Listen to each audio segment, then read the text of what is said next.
இந்த 12 கட்டமும் என்ன சொல்ல வருது? 12 கட்டமும் என்ன சொல்ல வருதுங்கிறது தான் நான் சொன்னேன்.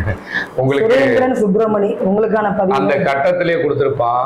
நீர் தத்துவம், நில தத்துவம், காற்று தத்துவம், அப்படி 4ஆ பிரிச்சிருவாங்க. நம்ம ஒரு வருஷத்தையே 4ஆ பிரிச்சு வச்சிருப்பாங்க.